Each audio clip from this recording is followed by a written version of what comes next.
Bishop Hendricken High School.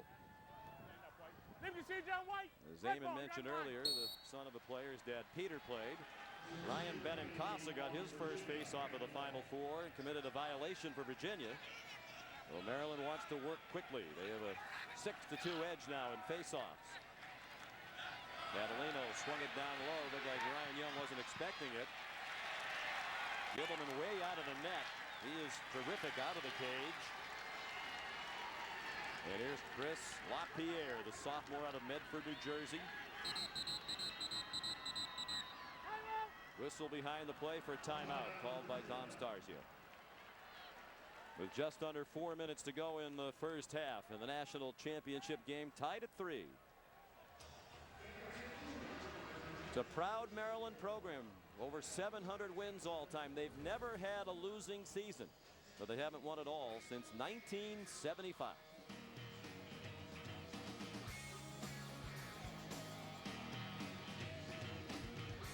T-Bank Stadium. Brian Farrell, Maryland senior from right here in Baltimore, trying to help lead the Terrapins lacrosse program to their first national title since 1975. His dad was a member of the team, Mike Farrell, All-American defender. They took on Navy. That's Frank Urso from Maryland, one of the greatest midfielders ever to play. Tied the record back then with 5 goals. Terps beat Navy 20-13, their second national title in 3 years. The tournament started in 1971, so they were a power in the early days. And there's Mike Farrell. Brian Farrell told us the other day, my dad wants us to win this title more than he wanted to win his back in the mid-70s. It's been a very busy week for Mike Farrell. He has a daughter, Annie, who was on the women's lacrosse team in Maryland. They've been playing in the Final Four up at Stony Brook on Long Island. They lost the championship game yesterday by a goal to Northwestern. So he's been going back and forth. Friday the women played, then he was here Saturday for the men's semifinals, went back to Stony Brook, and now back here today to cheer on Brian. Certainly the golden age of Maryland lacrosse. That team coached by Buddy Beardmore. You know, Frank Urso's a Hall of Famer. Ed Mullen, terrific player. Roger Tuck and Mike Hines. Played 3 midfield lines in that game against Navy and basically just push the tempo, push the tempo, push the tempo. A little bit opposite of what we're seeing today. Virginia's shooting has improved. They were 0 for 8 in the first quarter. They've scored on 3 out of 4 shots here in the second quarter. When they were a midfield-oriented team, when the Brattons were active, they were shooting 31%. That number has risen to close to 40% without the Brattons. 43% in the tournament. Steele Stanwyck with a rare touch in this game, and his shot clanged off the post, and went out of bounds. Coming up at halftime, a special announcement from Lowe's regarding the 2011 Senior Class Award winner. The award celebrates the loyalty of seniors who honor their 4-year commitment to the university. The Senior Class Award recognizes these student athletes for great achievement during competition and in the classroom while staying in school. It's become a great honor not only in lacrosse but in many other sports. Mark Cockerton. You know, Quinn, sometimes, as you well know, at these Final Fours can be tough to loosen up and have a moment of levity. Cockerton inadvertently provided that for his team Friday. Yeah. They were coming out here to practice at M&T Bank Stadium.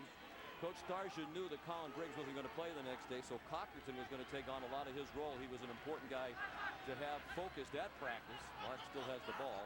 He got locked in the men's room, in their locker room, because the locker rooms were shared, and the team went out of the field. They locked the door on the way out, and he got locked in the locker room. They score.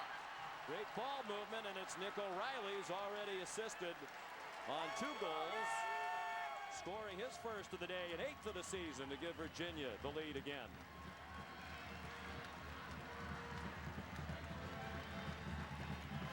Sean, you mentioned the shooting percentage, and it's skyrocketing. It's like a team that used to be shooting tons and tons of 3-pointers, now working for slam dunks. Doesn't get any easier than that. Triangle offense starts with Stanwyck drawing 2, ball reversal, and then you jam it inside. Gorgeous offense. Yep, Stanwyck involved this time, and then he got it to Cockerton, who fortunately found his way out of the locker room. Dom Starch said they start practice. Where's Cockerton? He looks around, and here comes Cockerton, and he's still dressed in his street clothes. He was basically locked out of the locker room.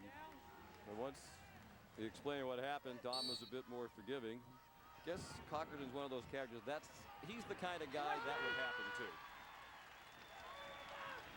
A little bit of a free spirit. Ryan Benincasa again on the faceoff, that time for UVA. They've tried 3 different players in the X against Holmes. And a timeout called by Virginia. With under 2.5 minutes to go in the half. Starsia's Cavaliers leading 4-3.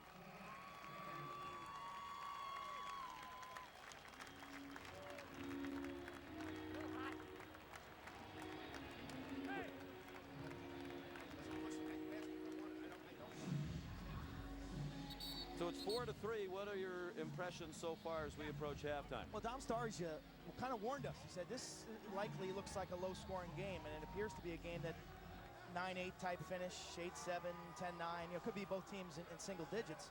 Virginia's done a great job with their zone defense. I'm not sure Maryland quite feels comfortable yet attacking the zone. We've seen too many turnovers and too many weak angle shots. Just 1-0 Maryland at the end of the first quarter. But the offenses have picked up at both ends. Colin Briggs has been a star for Virginia. He has scored twice in this game. John Hawks a tally for Maryland. The time that made it 2-2. Owen Bly gave the Terps the lead at 3-2 before Briggs got his second. And then Nick O'Reilly, after 2 assists, scored a goal. I think a nice feed from Cockerton. What stands out for Maryland is no transition goals. Face-offs fairly close. There's been a ton of face-off violations today.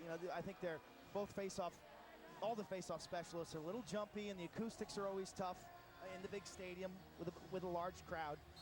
And it looks like Dom Starsia knows that this is going to be a low-scoring game, the way he's utilized both timeouts here in the last 2 or so minutes. And he said it might be low-scoring, but it won't be without action, and that's been the case. There's been plenty of action. He's trying to keep cool. We mentioned it's about 120 degrees on this field. 96 degrees the temperature here in Baltimore. There's a excessive heat advisory in effect for this area. Coming up on the Warrior Halftime Report, the Lowe's Senior Class Award. Paul Carcaterra will give you his analysis of the first half. In the news of the day in college athletics, Jim Tressel, after many weeks and months of controversy, is out. He resigned today as head coach of the Ohio State football program.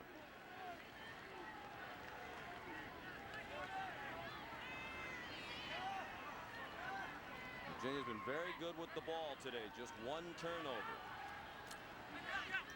Cockerton fed it back, and a goal for Colin Briggs. Suspended by Coach Starsia, did not play on Saturday, back in the lineup today with a hat trick already. It's 5-3 Virginia. First 2-goal lead of the day for either team.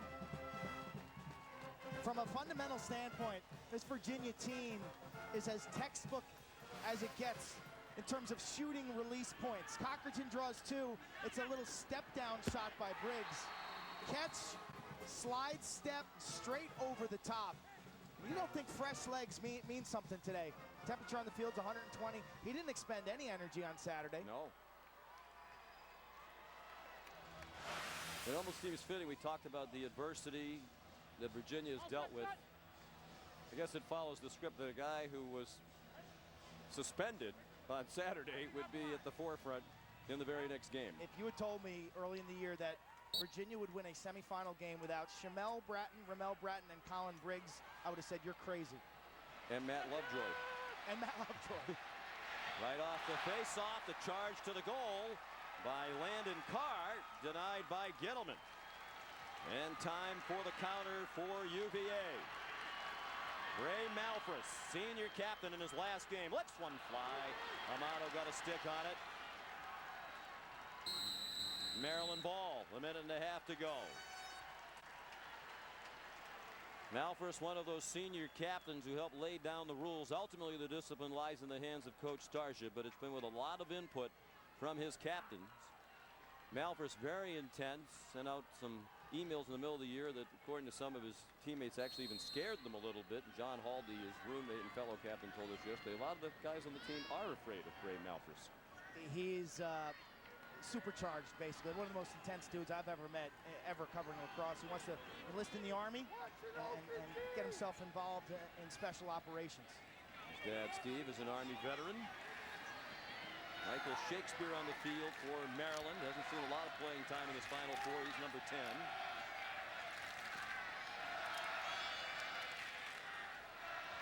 Drew Snyder gave it to John Hoff. He's had a strong first half for the Terps. Under a minute to go now in the half. Maryland's sitting on one timeout. They got to figure a way to get inside against this zone.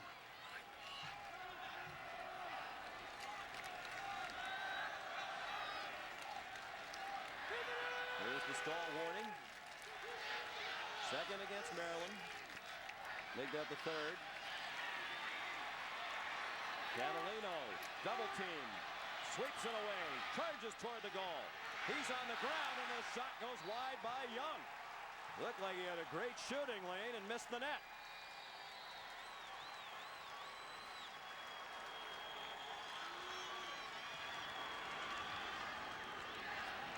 Blake Riley working the clear for Virginia. Now steals Stanwyck. 10 seconds to go. Matched up once again with Brett Schmidt. Schmidt shoved him behind the cage. High pass does not connect. That'll get us to halftime. Colin Briggs, the star of the first half. He has 3 of the 5 Virginia goals. And the Cavaliers lead by 2 for Coach Starsia, who's with Eamon McEnany. Coach, goals after both timeouts. What were you able to exploit on their defense when you had the ball? Just getting the ball in the right guy's hand. You know, we're a team right now that's attacking from behind the goal for the most part. You know, and we're able to get them to slide a little bit and trying to find that short stick on the inside if we can, so we can get a little layup on the backside. The Amato kid was hot early, and then we were able to kind of get some better shots and sink a couple better shots. Obviously, Colin has been a force all year for you. What does it mean for your team to have him back out there with 3 goals? Well, he's a kid that has stepped up for us throughout the year, and you know, I think he brings a little special energy to a day like today, and so it's just you're going to lean on those big boys for you, and he's made a couple of plays for us. Coach, thanks for your time. Sean? Virginia did not score in the first quarter. They scored on 5 of 8 shots in the second quarter. They lead 5-3. Perhaps Coach Starsia 1 half away from his 4th national championship. Let's send you back to Anish Shroff and Paul Carcaterra in the studio. Here's the Warrior halftime report.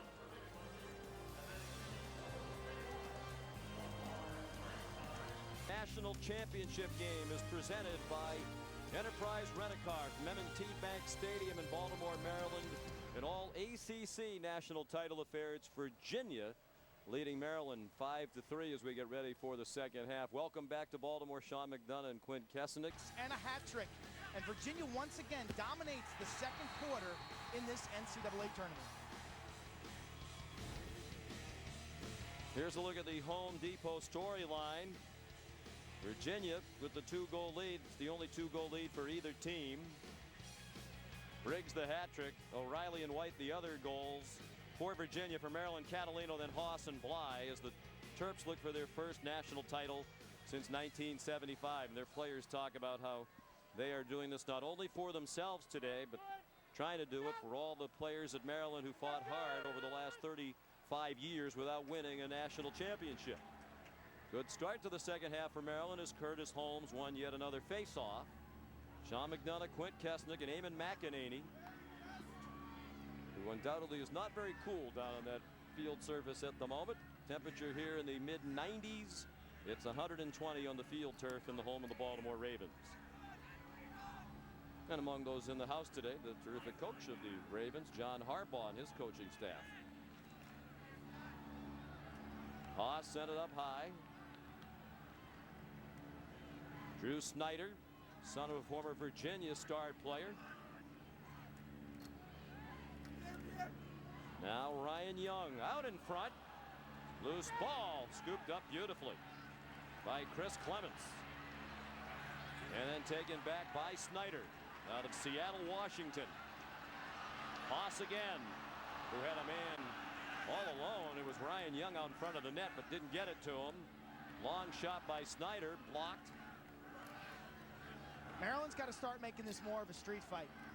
And they've got to, I'm not sure why Grant Catalino, their best outside shooter, is playing on the crease inside. To me, he's a feared wing shooter. He can stretch the zone, and that'll open it up for other capable finishers from the inside.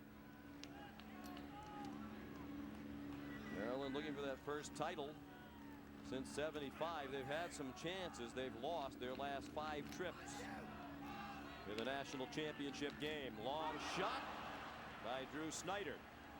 Love the look. Ball given to Virginia. Totally The Terrapins don't like the call. Absolutely. You have the football yardage here. Well, let's see. Yeah, I agree, actually, with that angle.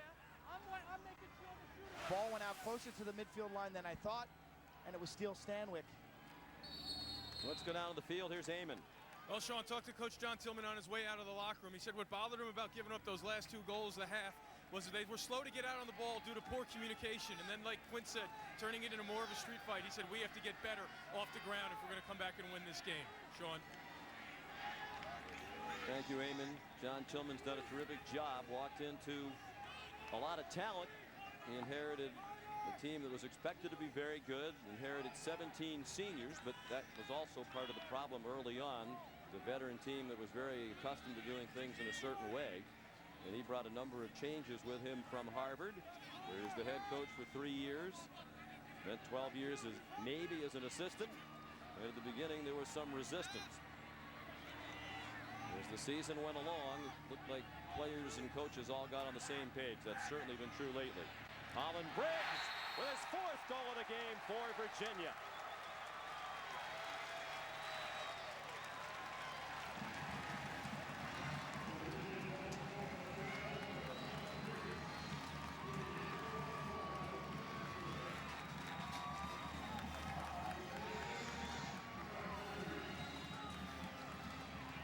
Briggs has got jets. A great north-south downhill dodger. You'll see 37 in red is Brian Farrell. Funnels him to a weak angle, and Nico Amato, the young goaltender, kind of locks up. And watching cut-ups of Amato this year, I thought he struggled the most against those right-handed alley dodges where players shot the ball high. Go back to the quarterfinal game. It was Jovan Miller of Syracuse with a similar shot. Tends to lock up and almost cheat as if he thinks Briggs is going to shoot that one low.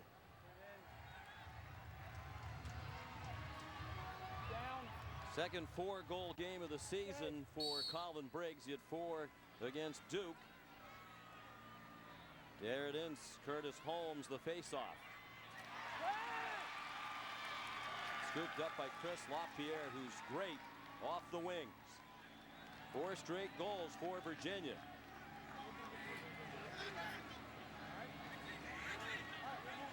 Briggs has scored 3 of those 4. He has 4 in all. Matt White in possession of the ball now for Virginia. There's Mark Cockerton. His dad, Stan, was a tremendous player at NC State back in the 1970s. Scored 193 goals and was a 3-time first-team All-American. A star on the Canadian national team. Scored a goal that Tom Starsia remembers in 1978 World Championships. Game-winning goal for Canada against the United States. Tom a part of that team for Team USA.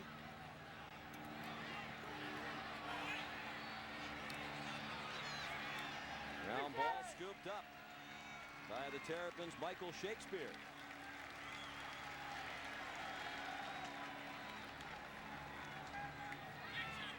We're 4 minutes into the second half in this NCAA Men's Lacrosse National Championship game from Baltimore. Sean McDonough, Quinn Kesnick, Eamon McEnany down on the field. Delighted to have you with us. Virginia leading Maryland 6-3 in the rematch of a regular season conference game in the ACC. Won by Maryland at Virginia in convincing fashion on April 2nd. 12-7 was the final in favor of the Terps. They've had a tough time scoring against this revamped Virginia defense. Grant Catalino couldn't find shooting room. Young was pestered behind the net by Scott McWilliams, who's a very solid freshman defender, number 27 for Virginia. Okay, this is a stage in the game where Maryland is going to have to kind of readdress their entire strategy. They can't score against the zone. You're going to have to score in transition, which means you're going to have to turn up the heat on defense. Good passing there. Travis Reed had a shot. Really only seen him this weekend in man-up situations, but he's a good scorer, and down by 3. He's out there with the teams at even strength. Bill Cummings' shot was stopped by Adam Gittleman, his 6th save. Too easy. Severe angle. Bratton Gittleman's stick. Gittleman decided he wanted to be a Cavalier when he came to this stadium in 2003 to watch Virginia beat Syracuse in the championship game. Tillman Johnson was the Virginia goalie. He was terrific. And Adam Gittleman decided one day he wanted to be in the same spot that Johnson was in. Rob Emery a long try for Virginia. Chased down by Briggs out near midfield. 6 saves apiece now. Virginia's going to play slow with a 3-goal lead. Still attack.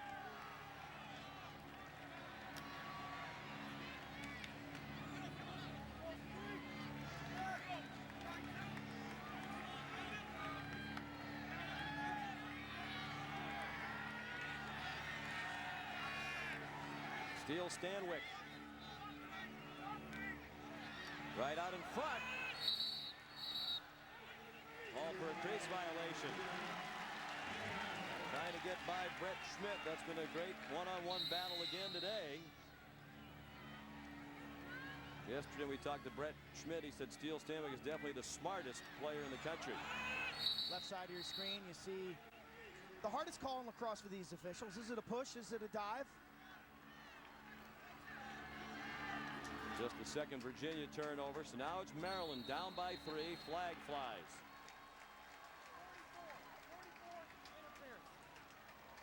Chris LaPierre pushing Travis Reed into the crease. Technical foul, 44 white. Interference, 30 seconds. 4-4 white, interference, 30. Maryland has scored an extra man goal today by Owen Bly. They're 1 for 1. Left side of your screen. See LaPierre just kind of touches him. It wasn't a violent shove, but a smart play by Travis Reed, 2 in red.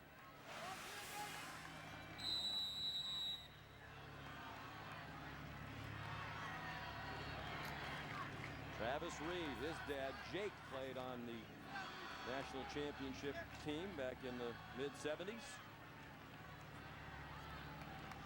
This is a huge extra man opportunity.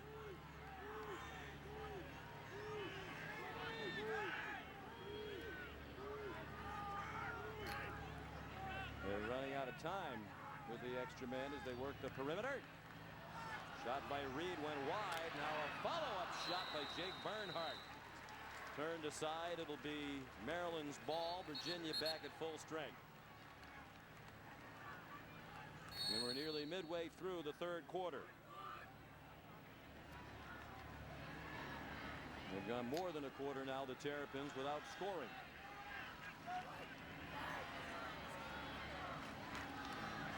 And they have not had to play from behind very often in this NCAA tournament. They had for much of the game in their opening round win in North Carolina, 113-6. They were ahead for a lot of the overtime win against Syracuse. It was Syracuse that had to rally from 2 goals down late to tie Maryland and force overtime, and then they were in command virtually throughout here Saturday in the semis against Duke, 1-9-4. Maryland changing things up, starting in a 5-man perimeter. Reed close to the crease. Played it off for Owen Bly. Catalino scores! Well, as you suggested, they moved him away from the top of the crease. And he took advantage of that good shot to get the Terps back within 2 of Stars' Cavaliers. And that goal gets some energy back in this building. Potential home field advantage for Maryland. All day we've seen Catalino in front of the goal where his outside velocity and his power is wasted. We should be seeing a steady diet of that. 10, 12, and 15-yard rips by big number 1. who is a serious zone buster. And what that'll do now is that'll soften this zone defense. And the guys inside will then become open. Catalino has delivered in this NCAA tournament. His second goal today, 31st of the year. Playing in his final game in Maryland. He's from Webster, New York, near Rochester. Ball hit one of the officials off the faceoff. Maryland still controlled it. Maryland had gone 15 minutes, 46 seconds without scoring. Trying to get within one. Jake Bernhardt played it off. Now John Haas will set up the offense. Catalino tried a quick shot, didn't get a lot on it, kept it alive for Young, with Scott McWilliams pestering him. 6.5 minutes to go, third quarter.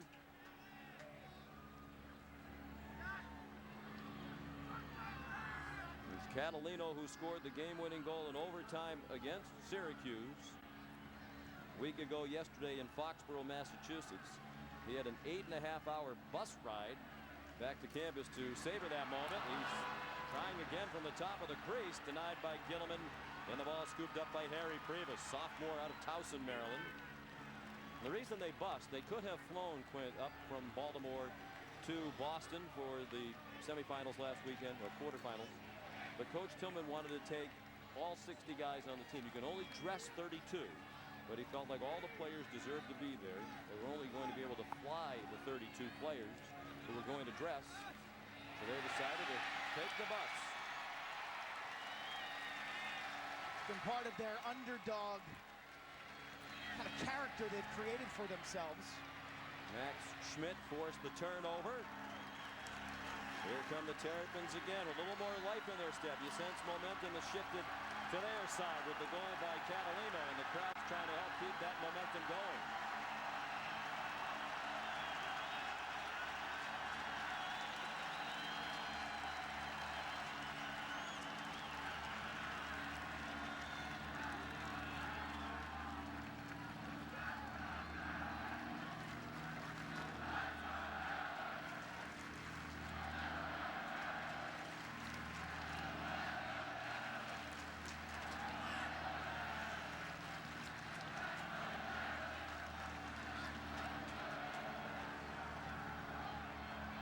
Scott LaRue on now for Maryland.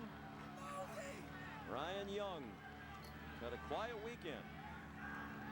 Both the Duke and Virginia defense done a very good job on Maryland's playmaker Ryan Young.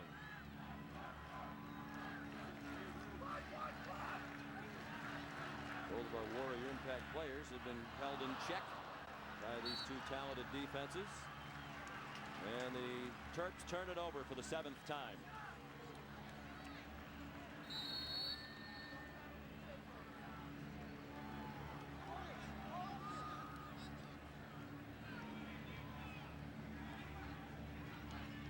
It's interesting to talk to John Tillman the other day. He said there are 3 legends of college lacrosse and coaching here, and then there's me. Bill Tierney, John Danowski, Dom Starsh have all won national championships. They've all won at least 299 games. But John Tillman has proven he belongs alongside some of the greats. Adam Gilliman, the goalie, all the way at the other end of the field. And Dom Starsh is starting to get a little bit uncomfortable with that. Well, we'll see if that comes back to haunt Virginia. They'll need a timeout later, 120 degrees down on the field, and you burn one to save a possession late in the third quarter. Mark that down, we'll see. Later, Coach Starsh, you may want to say, I'm out of timeouts, where'd it go? Well, he had to do that, don't you think, with Gilliman where he was on the field? to save a possession, Well, goals have been hard to come by unless you're Colin Briggs of Virginia or Grant Catalino of Maryland. Catalino has 2, Briggs a hat trick. It's a 2-goal lead for Virginia. The NCAA Lacrosse Championship is presented by Enterprise Rent-A-Car. We'll pick you up. And in part by Sector SPDR ETFs. Visit them on the web at sectorspiders.com. And the Capital One Cup. Learn more and check the standings at CapitalOneCup.com.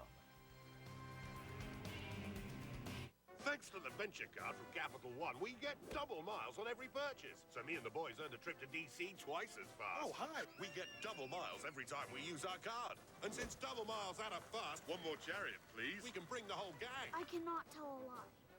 He did it. Right. It's hard to beat double miles. Read my lips. No new access. Get the Venture card from Capital One. Money Magazine's best rewards card if you aim to rack up airline miles. What's in your wallet? So you're a Democrat, right? Third floor, Laffer Training Center. Born ready, built tough, hot like a Ford Hemi, muddy, bloody, and bruised up. Sports everything, anything but ordinary. The crowd standouts know each other by the number, feed off the energy. Sweating in the gym for weeks, the win is within our reach. Body checks, I have you kissing my cleats. The man behind the mask is a maverick, letting off what 10 shots for the hat trick. Anish Shroff in studio. Here's what's happening on SportsCenter right now. In the wake of NCAA violations, Jim Tressel stepped down today as head coach at Ohio State. Luke Fickell will serve as coach for the 2011 season. And Rafael Nadal advancing to the quarterfinals of the French Open. He'll face Robin Soderling, the only man who's ever beaten Nadal at Roland Garros. SportsCenter after the game. Right now we go back to Baltimore and Sean McDonough.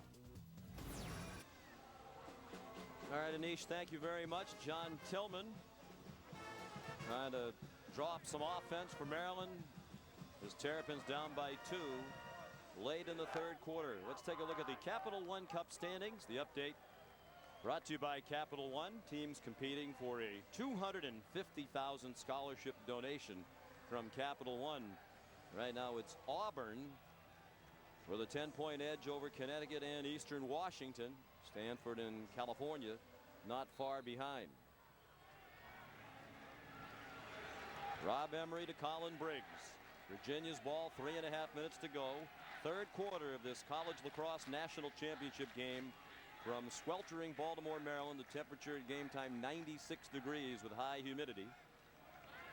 These fans are roasting in the sun. A fortunate few with seats in the shade. Mark Cockerton behind the net for Steele Stanwick, the Baltimore native. Mentioned the other night, Steele Stanwick, the 5th of 8 children, and all 8 of them, in all likelihood, are going to play college lacrosse. 5 of them already have. He has a brother and sister who will be heading off to college next year, and a brother who's a sophomore in high school is being recruited already. Stall warning against Virginia.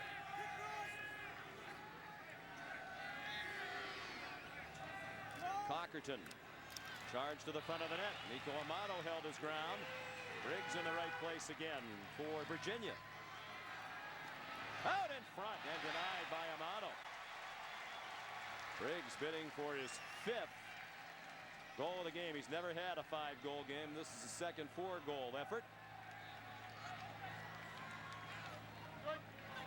High pass and a turnover. As Amato sent it too high. Briggs with his burst tries to turn the corner. Good defense as Max Schmidt, 9 in red, gets his stick on the gloves of Briggs, and then Amato really fights that one off. Sometimes it's tough to find the ball coming out of the pocket of a shooter as he's running away from the goal. And he stayed disciplined, he stayed true. He did not stay disciplined in his outlet pass. He threw it off the wrong foot. I'm sure you can correct that when next you speak. Quint Kesenick, former All-American goalie at Johns Hopkins. One of just 6 freshman goalies to win a national championship in your freshman year.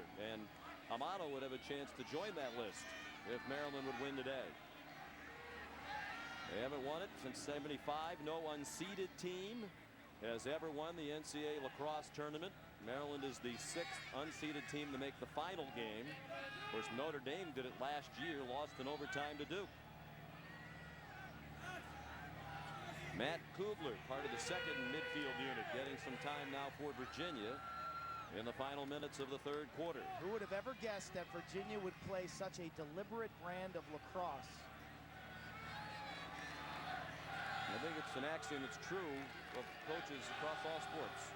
When you're at your best as a coach when you can adjust to the talents of your team.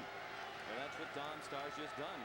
Doesn't have the run and gun talent that he's had throughout most of his 19-year tenure in Charlottesville. So he has tried to accentuate what his team can do well. The fans here are booing.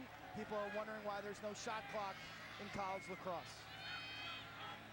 Are you one of those people wondering that? Yeah, to me, once the stalling warning gets put on, why not start a shot clock at 45 seconds or 30 seconds? Well, it's the same Maryland folks who were booing, though, who were delighted when Maryland was stalling quite effectively. Good touche. Good point. In their previous 3 games of this NCAA tournament. 30 seconds to go. Virginia with an eye on the last shot of this third quarter. They want to have at least a 2-goal lead heading to the fourth. John Haldy, senior captain. They doubled him. Out high it goes for a good shot from Rob Emery. 10 seconds for a counter by Maryland, and they were perhaps in a bit too much of a hurry. There is a flag now on the far side of the field. There you go. Hey, coach, stay back. I think he had a hit to the head. 1 minute. He had a hit to the head. We're under a minute. Carry over. John Haldy. Jesse Bernhardt comes up with this loose ball and looked like he was kind of falling, but Haldy whistled for a high hit. Here's 36 with the loose ball. Oh, wow, he had his head taken off. And that has been an absolute point of emphasis this year in college lacrosse. Any kind of contact to the head. Terps will hold and start the fourth quarter with possession.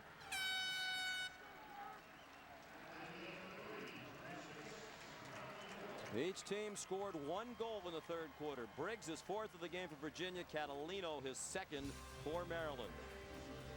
6-4 Virginia as we head to the fourth quarter with a national championship up for grabs. Play in their semifinal win Saturday against Denver has returned with 4 goals today, tying his career high. The Maryland Terrapins trying to win that elusive national championship. And let's head down to the field, Eamon. Well, Sean, it should be interesting to see if the heat plays a factor in the final 15 minutes here of regulation. It's well over 100 degrees down on the field, but you have to give both training staffs plenty of credit. They're jumping out on during these timeouts and icing these guys down, getting the towels and the hot water all over them. Very hydrated. Haven't seen anyone pull up with the cramps just yet, but it should be interesting to see if it plays a role in the fourth quarter, Sean. We're glad to see you're not cramping up either. I don't think Eamon's gone very far from that fan all day. Code red warning in Baltimore today issued by the mayor because of the heat and excessive humidity. I went for a jog just to test it out. Oh, you're crazy. And kind of cut it off, let's say, at the halfway point. I would think so. Cut it off on your way out of the hotel.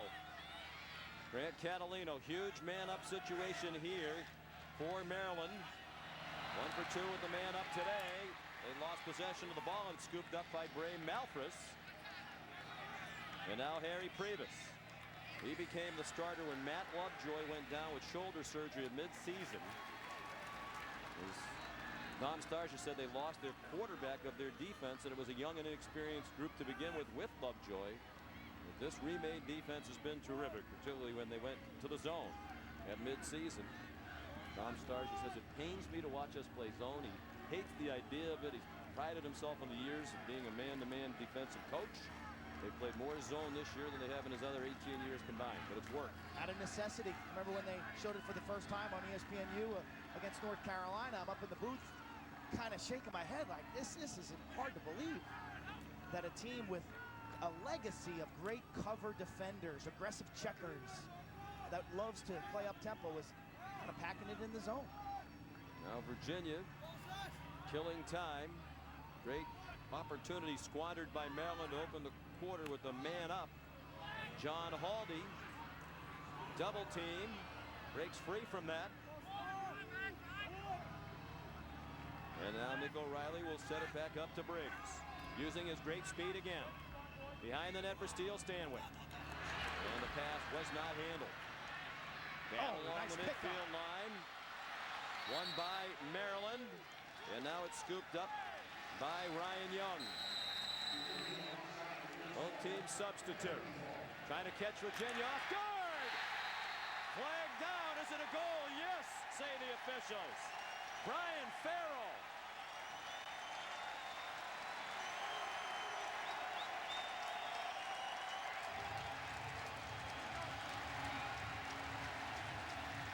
The senior defender from Baltimore, by far the highest scoring defender in Maryland history. That's his 29th career goal and his 8th of the season for his proud dad, a member of both of Maryland's national championship teams back in the mid-70s.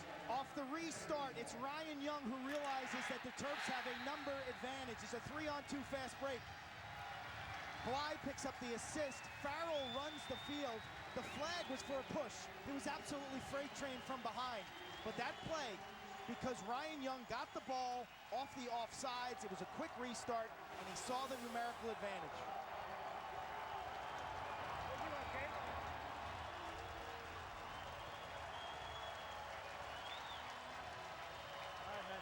Straight up and down in the middle. The Maryland crowd fully engaged again. Brian Farrell playing in his final game. Procedure what? Captain for the second straight year. Violation called against Ryan Benincasa of Virginia. 10-4, the edge and faceoffs now for Maryland. Can they get the game tired?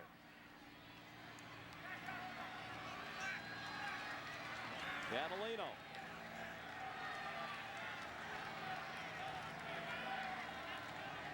A lot of violations on the faceoffs today, Sean, all day. You hate to see that. You know, I know the officials are working with those athletes, communicating. They're just not getting the message, and guys are jumping early. Another point of emphasis this year, they don't want players rolling into the faceoffs. We asked Kurt Holmes yesterday, why are you such a good faceoff? And he said, because I don't cheat. Former outstanding high school wrestler as well. Ryan Young. Up high to Catalino. His pass is blocked and taken away. Great work by Chris Clements. There was a reluctant long pole early in the year. They handed him that pole in January. He wasn't sure he wanted to do it, but it's worked out well. And now a half-hearted pass attempt by Briggs, taken away by Maryland. Michael Shakespeare off to Catalino. Down low it goes to Young. He scores! And Maryland has tied it up with 11:43 to go.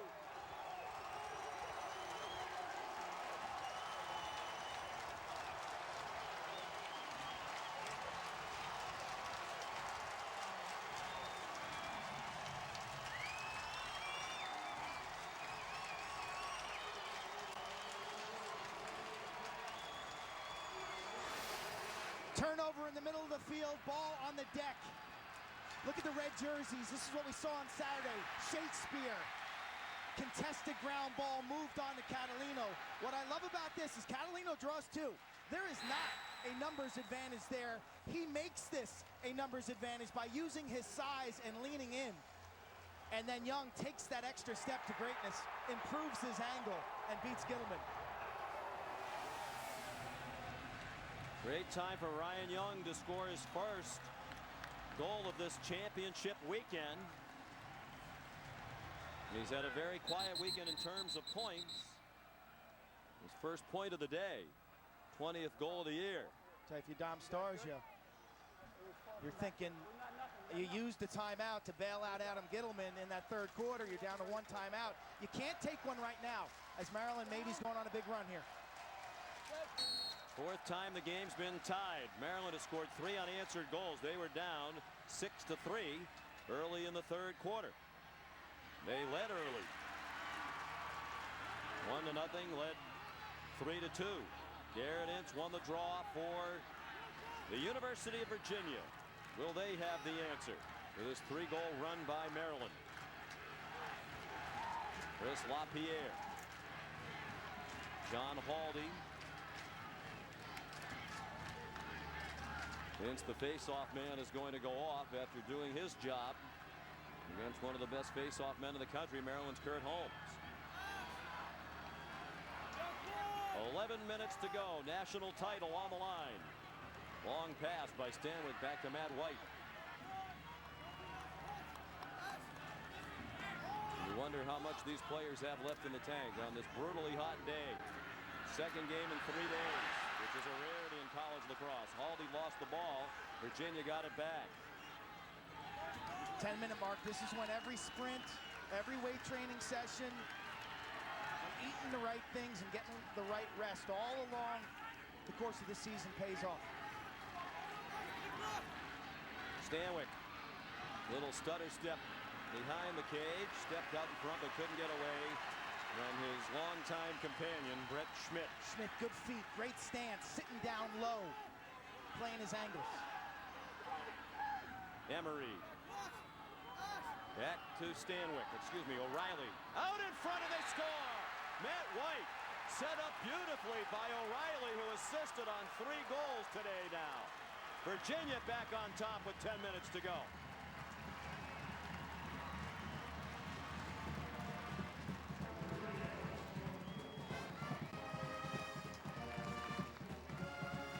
Second goal of the game for Matt White. 19th of the season. He's had a big weekend, had a goal and 2 helpers against Denver. Gorgeous little 2-man play. If you freeze it right here, you see that Maryland double teams with this man. Someone down the backside has got to slough in and help, and it's too easy a 2-man play.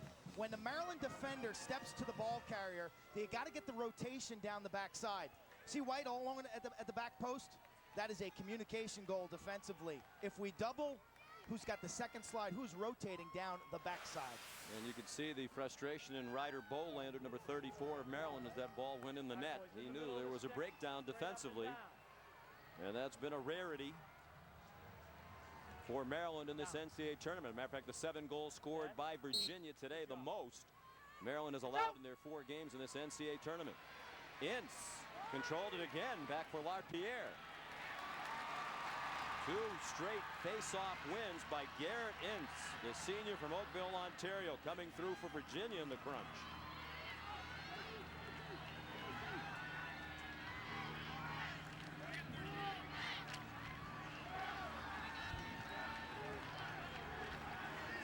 We're at M&T Bank Stadium in Baltimore, Maryland, home of the Baltimore Ravens for the 5th time hosting college lacrosse's championship weekend. Sean McDonough, Quint Kessenich, Eamon McEnany. Delighted to have you with us.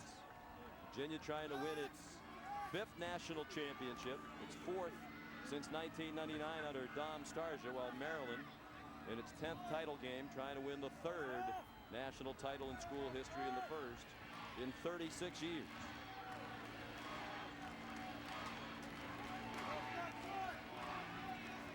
Dusting off the tradition. Starts with defense right now. What these Maryland players pride themselves on most, defense and toughness. Played a very physical game Saturday night against Duke. Tough pass gathered in by Briggs, who sent it behind the net. And Mark Cockerton has it now. Matt Kugler getting more time.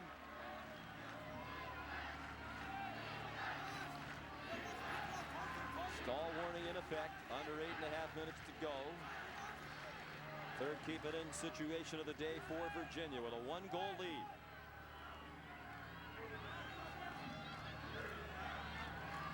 Cockerton out in front. Intended for Briggs. And a whistle just as O'Reilly was scooping it up. Crease violation. Maryland trying to go quickly in transition. Scott LaRue down low. Catalino thought about letting one fly and thought better of it with 8 minutes to go.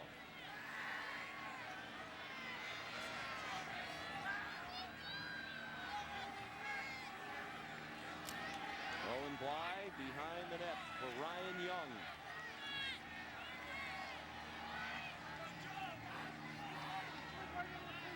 And now LaRue brings it out toward midfield to set up the offense.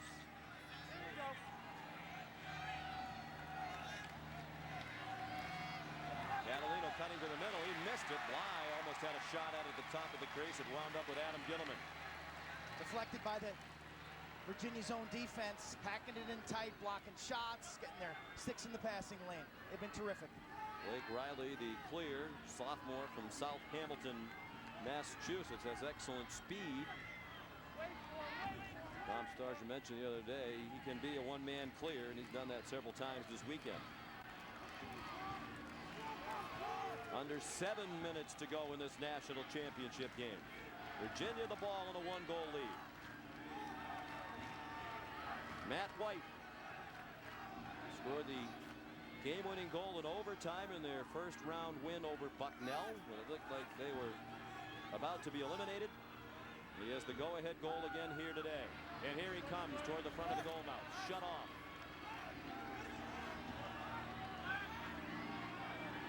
Here's the stall warning. Shot wide. Good opportunity for O'Reilly. Sophomore from Rockville Center, New York. He wasn't even playing very much. He didn't play at all against Cornell. Tom Starsia, his coaches, got together and said, you know, O'Reilly's pretty good. We need to play him more. And he's been a key in their wins over Cornell, Duke, and again, Denver, and again today against Maryland.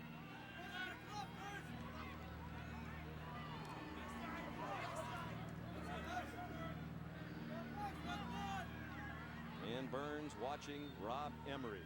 Stall warning remains in effect.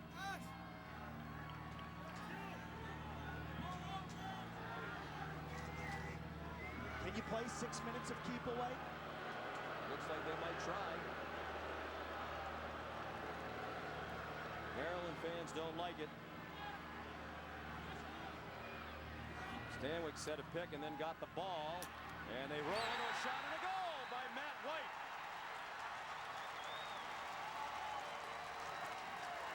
Second in a row for White. He has a hat trick today.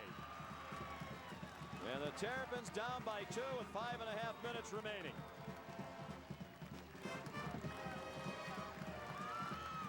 This has been the signature play for Virginia in the postseason. Stanwyck controls, and look at, oh, what a great play. Virginia sends all sorts of cutters to that left post, and behind it is left one man, and it's White. Catches this well-placed feed. He's able to swivel his hips and yank that ball and just paints the corner. The assist to Stanwyck, his first point of the game. Maryland again today has done a great job against Steele Stanwyck. But Virginia has a 2-goal lead with 5.5 to go without much point production from their star. The 3 men cutting just sucked the defense down low, and White had all sorts of real estate.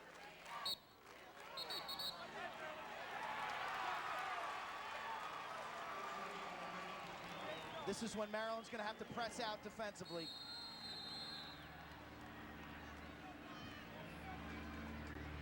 These Virginia seniors have not won a national championship. This is their 4th straight trip to the Final Four. They had not advanced past the semifinal round until this year.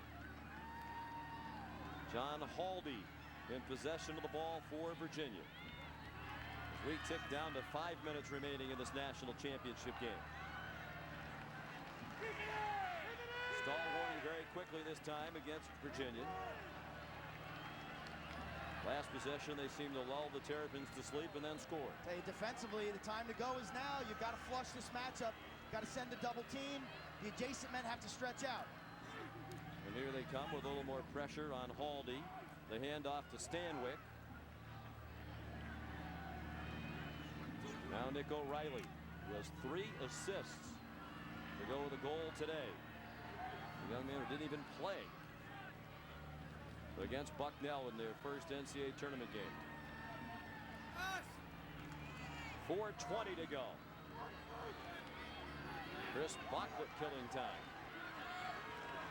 He's their leading goal scorer, and he's had a quiet day.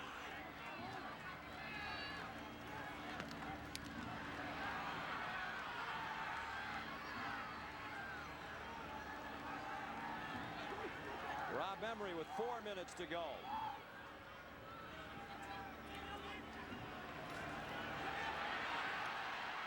They come after Emery with 2 poles.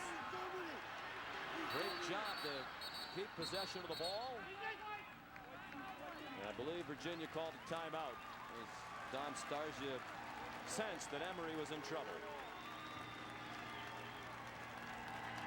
Max Schmidt and Jesse Bernhardt right up there on Rob Emery. It was a 6-6 tie with just more than 10 minutes to go after Ryan Young scored for Maryland, but Matt White has scored twice, and Virginia leads 8-6. Everybody's got to prepare as if their role is the most important one. It's going to be the one that makes the difference in this game. That's what we got to have right there. We only do this if we do it together, as a group. This is where we wanted to be. It's coming up just the way we want it to be right there. A little smile on your face, a little joy in your heart, from knowing that you're prepared and you paid the price. Move yourself without it on offense. Clear the space so you clear your hands every time. Hey, why not us? Let's do this. 1, 2, 3. Let's go. He is a legendary Hall of Fame coach. He's the winningest coach in the history of Division I men's lacrosse. And he might be just minutes away from his 4th national title. And this would be the most unlikely. We talked to the Virginia players the other day. They said it was unusual to go through a season that, as it unfolded, had very low expectations. Ordinarily, the expectations are very high. On April 22nd, when they lost to Duke, their 5th loss of the year, 19-10, I think everybody said, goodbye. Thanks for coming out, Virginia. And they retooled, made the team over, renewed chemistry. Part of great coaching is adjusting on the fly. They changed the offense when the Brattons were dismissed, became much more of an offense initiated from behind the net. They played zone defense for the first time, really, in Dom Starsia's career, and turned the season around. With a team that is nowhere near as talented as many that he's had over the years. Connor English, fresh legs, out there for the first time today. Trying to keep it away from these fatigued Maryland defenders. Stall warning remains in effect. John Haldy with the ball as we tick down to 3 minutes to go with the national championship on the line. Haldy in trouble. They can't knock it free. Blocked along the end line, did turn it over. Landon Carr, the sophomore, looking for help. Timeout, Maryland. Only had 4 men in the box. Absolutely vital that Maryland score on this possession, so John Tillman is going to use the timeout. Seen majority of possessions today where Virginia has played zone. But in this offensive huddle, you've got to put 2 plays, one for a man defense and one for a zone. And that can lead to some confusion. It'll be interesting to see what Dom Starsia does here defensively. To me, you got to stay in the zone. Trust your senior goalie, Adam Gittleman.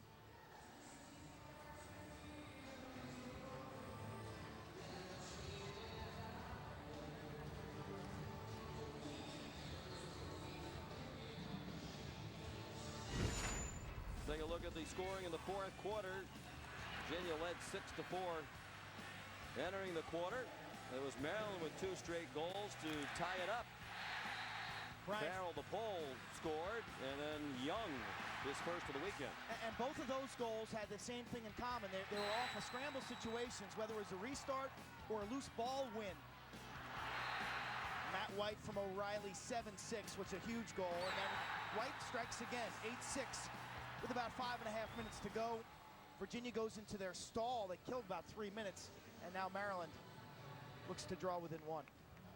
I mentioned the situation that John Tillman stepped into, replacing Dave Cottle, who had been the coach from 2002 through the end of last year. Got them to the quarterfinals for the 3rd year in a row last year. Couldn't get over the hump. Very highly regarded lacrosse coach, very well liked by most of his Maryland players. We talk about Dom Starsia, the things he did to turn the season around. How about what John Tillman did? When they lost to Colgate late in the year, he talked to Dave Cottle for about 2 hours and invited Dave Cottle to come speak to his former team. An emotional speech. Talked about, what Maryland lacrosse stands for. It stands for toughness, blue-collar mentality, playing defense. And if I'm the Rutgers athletic director, Dave Cottle is the first guy I'm calling. Eamon, you were eavesdropping on John Tillman's huddle.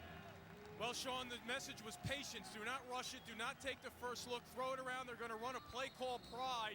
And if it's not there first time through, look for Grant Catalino on a step down. John Tillman said they can't cover all of it. need a goal. They have one of the best face-off men in the country. Would try to get the ball back for them with another possession with an eye toward an equalizer. A lot to do, but the Terps are certainly capable of it. Can they get it done against this revamped Virginia defense that's been outstanding in this NCAA tournament?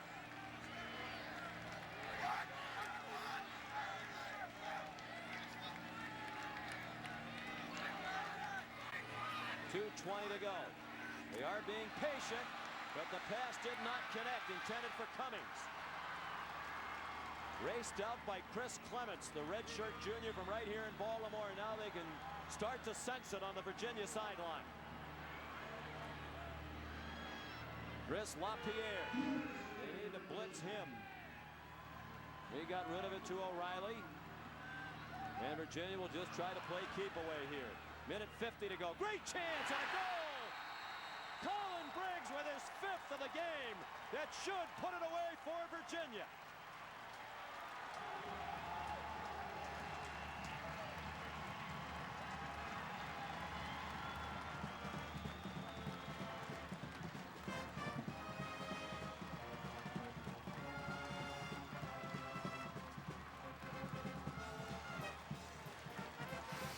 So difficult to chase on Monday, Memorial Day, playing 2 games in the span of about 48 hours. It's 100 degrees on the field. Virginia, stick work, passing, unselfish, and precision offense late this season has been tremendous. The easiest effort of the day, but a fitting exclamation point for Briggs.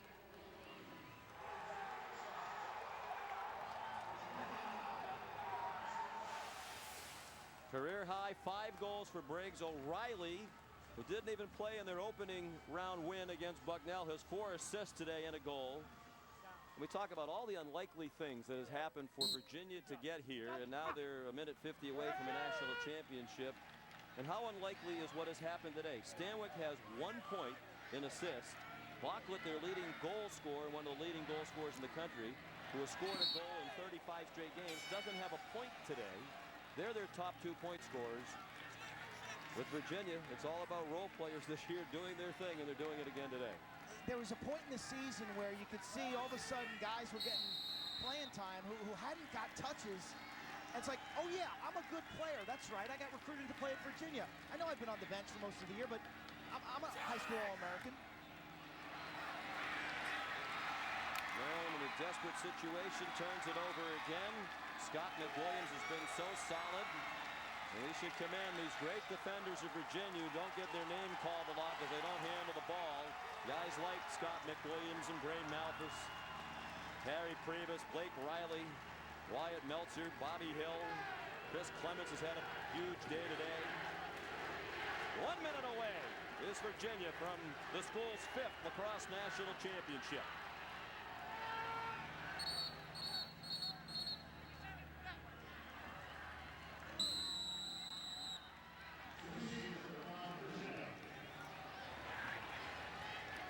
Maryland, Catalino working so hard to get a shot off. Farrell couldn't handle the pass. Ooh, Virginia had a great chance at possession. First mistake Steele Stanwyck's made in a month. I think they'll cut him some slack. Yeah, we asked Dom Starsia yesterday if you were to win this one, given how unexpected it would be, the wild ride as he described it they've had this year, the enormous tragedy that will linger forever of 14 months ago, the death of Yarley Love. Would this mean more? And he said, if I've learned anything in these last 14 months, it's not to look ahead and to appreciate day-to-day experiences. As Steele Stanwyck said, they've been through more than most young men should have to endure, but they're going to endure it with a national title. End their careers for the seniors. Jake Bernhardt the goal, but is certainly too little too late for Maryland. That makes it 9-7. It is physically possible for Maryland to tie this up in 16 seconds. Goal, face-off men can score 5 or 6 seconds. As Hawes picks up the assist, nice little jump shot from Bernhardt, Orlando, Florida. So Maryland will try to push this ball forward. You'll see Virginia take an extremely defensive posture on the wings. They may even concede this ball and just drop in and play defense. Virginia will. Take away transition, you get the win. Ince and Holmes in the X.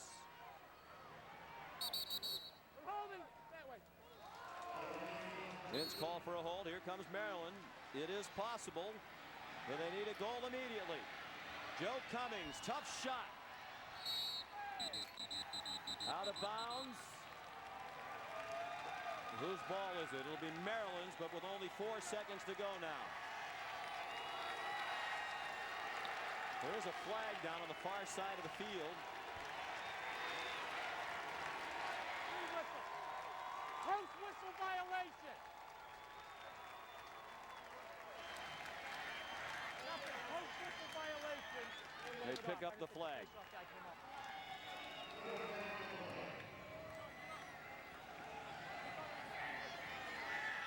4 seconds to go.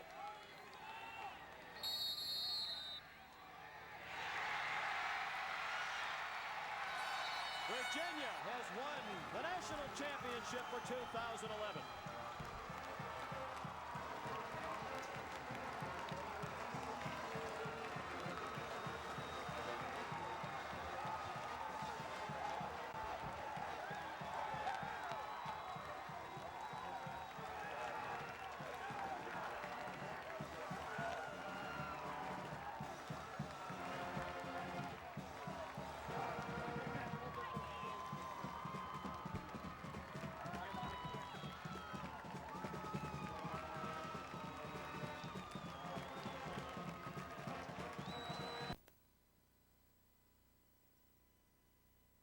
It's the 5th national title for the University of Virginia, the 4th under Dom Starship. What a job he has done with this team. Here's Eamon McEnany. Coach, they beat you pretty well in your place at your place earlier this year. They had the home field advantage here today. What was the difference for Virginia? Well, we just, we about the middle of the season or so, we dug down and found a little gear that I don't think we all knew that we had. I think we're a completely different team now than we were 6 or 7 weeks ago. This is a terrific bunch of guys that have been working really hard, and we're getting knocked around pretty good in the middle of the season, but never sort of gave up hope. And here we are. Who would have thought it? I mean, how about yourself? You told us after the Bucknell game, you're like, how'd we win that game? You said you didn't expect to beat Cornell or Denver. How surprised are even you that you're national champions again? I'm probably as surprised as Frank Federaca may be chagrined. Thinking standing there with that Bucknell team almost had us beat in the first round. I haven't had a chance to absorb all of this, but this is certainly a very, very special moment. This is a team that I would have been really proud of, even if we had not won this game.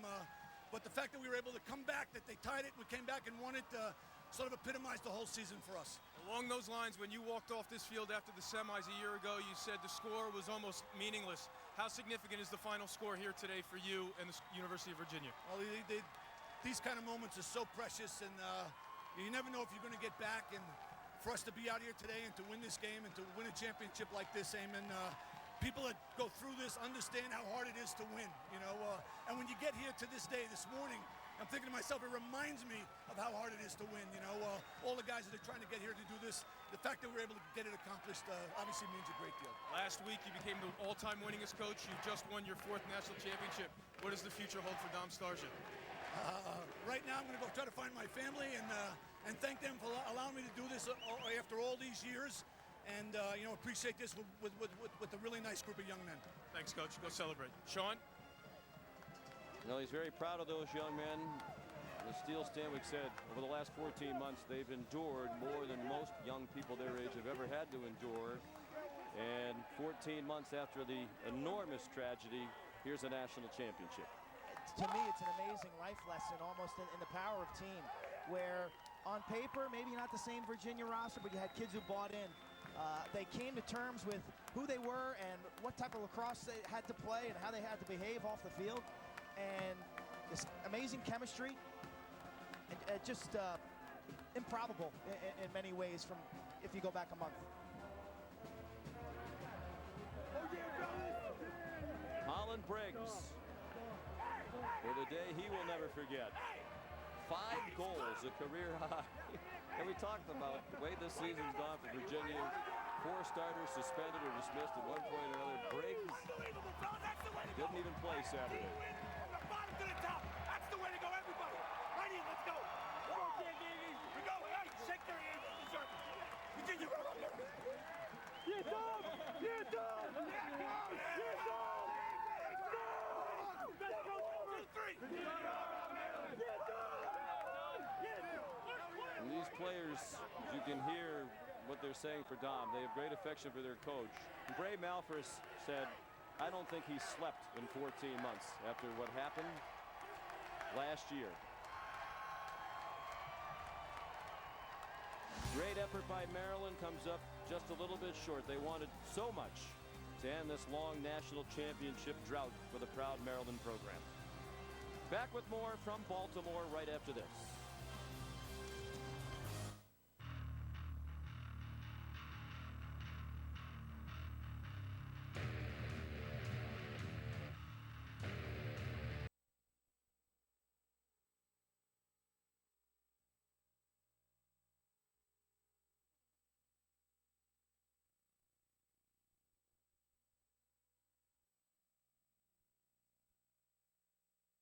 William Jewelers. Thing game fly, period. We're back in Baltimore. The Virginia Cavaliers and Maryland Terrapins exchanging handshakes. Steele Stanwyck, Baltimore native, back in his hometown and triumphant as the Virginia Cavaliers win their 5th national championship, their 4th under Dom Starsia. And Colin Briggs was the star. He scored 5 of the 9 Virginia goals. That goal tied it up at 1 apiece. Unassisted, showing his burst. 3-3. Set shot. Plant your feet and let it rip straight overhand. His easiest.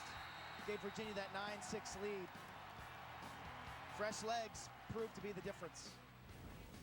For the redshirt junior out of Narragansett, Rhode Island, suspended for unspecified reasons by Dom Starsia on Saturday. Fresh legs today must have helped his cause, Eamon. All right, Sean, thanks a lot. Colin, from a low to a high, how determined were you today after missing the game on Saturday? I let some of my teammates down by being suspended on Saturday, and I knew coming in with the fresh legs, I had to give everything I had. And, luckily my shots fell for me today, and I was able to help my team win. Fresh legs was certainly the theme. How did you notice that those legs play a role in the fact that they might have been tired and you were ready to go? I mean, it's 90 some odd degrees out here. Even I was feeling it after a while, but I knew they had played a game, 2 days before, so I knew, I could push it a little harder than they did, and I was able to, get my chances and put them in.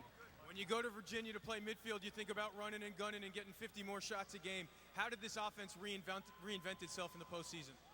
We lost some guys, and we were able to, to contribute to our coaches. We were able to adjust and, get the ball through Steele a lot more at X and play that 2-man game, and, just were able to, be creative on offense, and, we're successful. Tumultuous 14 months for this program. You guys made strict rules for the team. How significant were those sacrifices that you made down the stretch for this championship run? I think it brought us together closer as a team, and, everyone came together, and obviously, paid off in the end, and I would never take, never take it back. All right, thanks, congratulations, go celebrate. Sean? All right, Eamon, thank you very much. And Quint, let's get some final thoughts from you on a very interesting NCAA tournament filled with surprises and a surprising national champion in Virginia, the number 7 seed. The path to the championship, roadblocks along the way like no one thought they could overcome. And you got a group of kids who remade their image, remade their product on the field, created an amazing chemistry, and played for a Hall of Fame coach. Really an amazing last month. Virginia wins 9-7. Coming up next on ESPN, a Sports Center. We invite you to turn over to ESPNU. We'll have much more. The 2011 NCAA Lacrosse postgame show comes up on ESPNU. This has been a presentation of ESPN, the worldwide leader in sports. For Eamon McEnany, Clint Kestenik, and our crew, Sean McDonough saying congratulations to Virginians. So long from Baltimore.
obviously I'm disappointed